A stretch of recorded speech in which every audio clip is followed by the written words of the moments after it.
ഒരു വാക്കുപോലും സംസാരിക്കാതെ നിങ്ങളുടെ സാന്നിധ്യം കൊണ്ട് മാത്രം ഒരു സദസ്സിനെ ആകർഷിക്കാൻ കഴിയുന്ന അദൃശ്യശക്തിയാണ് ഓറ. വാൾ ശരീരത്തെ മാത്രമേ കീഴടക്കൂ, എന്നാൽ ശക്തമായ ഓറ മനുഷ്യരുടെ മനസ്സും ബഹുമാനവും വിശ്വാസവും നേടിയെടുക്കും. മഹാനായ ചാണക്യന്റെ സിദ്ധാന്തപ്രകാരം ഓറ ജന്മനാ ലഭിക്കുന്നതല്ല, അത് നമ്മൾക്ക് നിർമ്മിച്ചെടുക്കാൻ കഴിയുന്നതാണ്. നിങ്ങളുടെ വ്യക്തിത്വത്തെ മാറ്റിമറിക്കുന്ന ആ 7 തത്വങ്ങൾ. 1. ആത്മവിശ്വാസമുള്ള രൂപം. ചാണക്യൻ പറഞ്ഞു, ഏതു വ്യക്തിയുടെ ഉള്ളിലാണ് ആത്മവിശ്വാസമില്ലാത്തത്, അവന്റെ അടുത്ത് ലോകം അധികകാലം നിൽക്കില്ല. നിങ്ങളുടെ നടപ്പ്, നിൽക്കുന്ന രീതി, കണ്ണുകളിലെ സ്ഥിരത, ശബ്ദത്തിലെ ദൃഢത എന്നിവയാണ് ഓറ നിർമ്മിക്കുന്നത്. നിവർന്നു നിൽക്കുകയും തോളുകൾ വിടർത്തി കഴുത്തുയർത്തി ശാന്തതയോടെ ആളുകളെ അഭിമുഖീകരിക്കുകയും ചെയ്യുമ്പോൾ നിങ്ങളെ നിസ്സാരമായി കാണാൻ ആർക്കും ധൈര്യമുണ്ടാകില്ല. ആത്മവിശ്വാസം എന്നാൽ മറ്റുള്ളവരെക്കാൾ ഉയർന്നവനായി കാണിക്കുക എന്നല്ല, നമ്മൾ ആരെക്കാളും താഴ്ന്നവനല്ല എന്ന് സ്വയം വിശ്വസിക്കലാണ്. 2. ആത്മവിശ്വാസത്തോടെയുള്ള നടത്തം. മനുഷ്യന്റെ ആദ്യത്തെ പരിചയപ്പെടുത്തൽ അവന്റെ വാക്കുകളല്ല, ശരീരഭാഷയും നടപ്പുമാണ്. നിങ്ങൾ ഒരു സ്ഥലത്തേക്ക് നടന്നുവരുമ്പോൾ തന്നെ ആളുകൾ നിങ്ങളെ ബഹുമാനിക്കണോ വേണ്ടയോ എന്ന് നിങ്ങളുടെ നടത്തം തീരുമാനിക്കും. നേരായ നട്ടെല്ല്, സമതുലിതമായ ചുവടുകൾ, സ്ഥിരമായ നോട്ടം എന്നിവ നിങ്ങൾ സ്വയം ബഹുമാനിക്കുന്ന വ്യക്തിയാണെന്ന് തെളിയിക്കുന്നു. ലക്ഷ്യബോധത്തോടെയുള്ള നടത്തമൊന്നും പറയാതെ തന്നെ മറ്റുള്ളവരുടെ മനസ്സിൽ നിങ്ങൾക്കായി ആദരവ് സൃഷ്ടിക്കും. 3.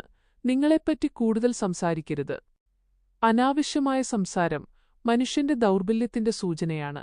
നിരന്തരം സ്വന്തം നേട്ടങ്ങളെയും പ്രശ്നങ്ങളെയും കുറിച്ച് സംസാരിക്കുന്നവരുടെ സാന്നിധ്യം പെട്ടെന്ന് മടുപ്പുളവാക്കും. നിങ്ങളുടെ മൗനമാണ് നിങ്ങളെ കൂടുതൽ ശ്രദ്ധേയനാക്കുന്നത്. നിങ്ങളെക്കുറിച്ച് ആളുകൾക്ക് പൂർണ്ണമായി അറിയാൻ കഴിയാത്ത ഒരു നിഗൂഢത നിലനിർത്തുക. നിങ്ങൾ എത്ര കുറച്ച് സംസാരിക്കുന്നുവോ അത്രയധികം ലോകം നിങ്ങളെക്കുറിച്ച് അറിയാൻ ആഗ്രഹിക്കും. 4. നിങ്ങളുടെ മൂല്യങ്ങൾ സ്ഥാപിക്കുക.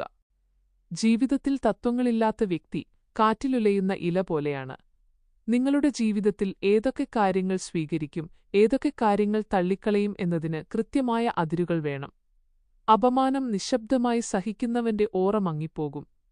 സത്യം, അച്ചടക്കം, ആത്മമൂല്യം എന്നിവയിൽ ഉറച്ചുനിൽക്കുമ്പോൾ നിങ്ങളോട് കളിക്കാൻ കഴിയില്ലെന്നും നിങ്ങളുടെ അന്തസ്സ് ഒത്തുതീർപ്പുകൾക്ക് അതീതമാണെന്നും ലോകം മനസ്സിലാക്കും. 5. നിഗൂഢത സൃഷ്ടിക്കുക. നിങ്ങളുടെ ബുദ്ധി, ധനം, ഭാവി പദ്ധതികൾ എന്നിവ ഒരിക്കലും പൂർണ്ണമായി വെളിപ്പെടുത്തരുത്.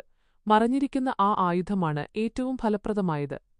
നിങ്ങൾ ചെയ്യുന്ന കഠിനാധ്വാനവും പോരാട്ടങ്ങളും ലോകത്തിനു മുന്നിൽ തുറന്ന പുസ്തകമാക്കരുത്. നിശബ്ദമായി പ്രവർത്തിക്കുക. അതിന്റെ വിജയകരമായ ഫലങ്ങൾ മാത്രം ലോകത്തെ കാണിക്കുക. ഈ നിഗൂഢത ആളുകളിൽ നിങ്ങളെക്കുറിച്ച് വലിയൊരു ബഹുമാനവും ആകാംക്ഷയും വളർത്തും. 6. നന്നായി വസ്ത്രം ധരിക്കുക. വസ്ത്രധാരണം വെറും പ്രദർശനമല്ല, അത് നിങ്ങളുടെ അച്ചടക്കത്തിന്റെയും ആത്മാഭിമാനത്തിന്റെയും അടയാളമാണ്. വിലകൂടിയ വസ്ത്രങ്ങൾ വേണമെന്നില്ല, എന്നാൽ വൃത്തിയുള്ളതും ശരീരത്തിനിണങ്ങുന്നതുമായ ലളിതവും സ്മാർട്ടുമായ വസ്ത്രധാരണം നിങ്ങളുടെ ആത്മവിശ്വാസം പെട്ടെന്നുയർത്തും. ലോകം നിങ്ങളെ ആദ്യം വിലയിരുത്തുന്നത് ബാഹ്യരൂപം കണ്ടാണ്. നന്നായി ഒരുങ്ങിപ്പുറപ്പെടുമ്പോൾ നിങ്ങൾ വെറും വസ്ത്രമല്ല, നിങ്ങളുടെ ശക്തമായ ഓറയാണ് ധരിക്കുന്നത്. 7.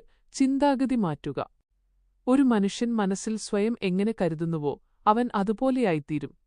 ഉള്ളിൽ സ്വയം ദുർബലനായി കരുതിയാൽ പുറമേ എന്തു മാറ്റം വരുത്തിയാലും ഓറ തിളങ്ങില്ല.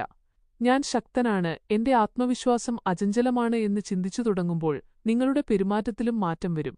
മറ്റുള്ളവരുടെ അംഗീകാരത്തിനു വേണ്ടി ജീവിക്കാതെ സ്വന്തം ലക്ഷ്യങ്ങളിലും വളർച്ചയിലും മാത്രം ശ്രദ്ധ കേന്ദ്രീകരിക്കുക. പ്രധാന ബോണസ് ടിപ്പ്: ഒരിക്കലും ആരെയും ആകർഷിക്കാൻ ശ്രമിക്കരുത്. മറ്റുള്ളവരെ എപ്പോഴും സന്തോഷിപ്പിക്കാനും ആകർഷിക്കാനും നോക്കുന്നവരാണ് ലോകത്തിൽ ഏറ്റവും ദുർബലരായി കാണപ്പെടുന്നത്. ആളുകളുടെ പിന്നാലെ ഓടാനും എല്ലാവരുടെയും സന്ദേശങ്ങൾക്ക് ഉടൻ മറുപടി നൽകാനും ശ്രമിക്കുമ്പോൾ നിങ്ങളുടെ സ്വന്തം വിലയാണ് നഷ്ടപ്പെടുന്നത്. ശക്തരായ ആളുകൾ ആരുടെയും പിന്നാലെ ഓടാറില്ല. അവർ സ്വന്തം വ്യക്തിത്വത്തിലും ലക്ഷ്യത്തിലും ശ്രദ്ധിക്കുന്നു. നിങ്ങൾ ആരെയും ഭയക്കാതെ സ്വന്തം വ്യവസ്ഥകളിൽ ജീവിക്കാൻ തുടങ്ങുന്ന ദിവസം നിങ്ങളുടെ ഓറ പൂർണ്ണമായി മാറും. ശക്തമായ ഓറ എന്നത് ബാഹ്യമായ കാര്യങ്ങളിൽ നിന്നല്ല, ഉറച്ചതും അചഞ്ചലവുമായ ചിന്താഗതിയിൽ നിന്നാണ് ഉണ്ടാകുന്നത്. ആളുകൾ എന്തു ചിന്തിക്കും എന്നതിൽ നിന്ന് ശ്രദ്ധ മാറ്റി ഞാൻ എന്തായി മാറുന്നു എന്നതിലേക്ക് ശ്രദ്ധ കേന്ദ്രീകരിക്കുമ്പോൾ നിങ്ങൾ എവിടെപ്പോയാലും എല്ലാവരുടെയും ശ്രദ്ധ നിങ്ങളിലേക്ക് മാത്രമായി ചുരുങ്ങും. അപ്പോൾ നിങ്ങൾ ആളുകളെ ആകർഷിക്കുകയല്ല, സ്വാധീനിക്കുകയായിരിക്കും ചെയ്യുന്നത്.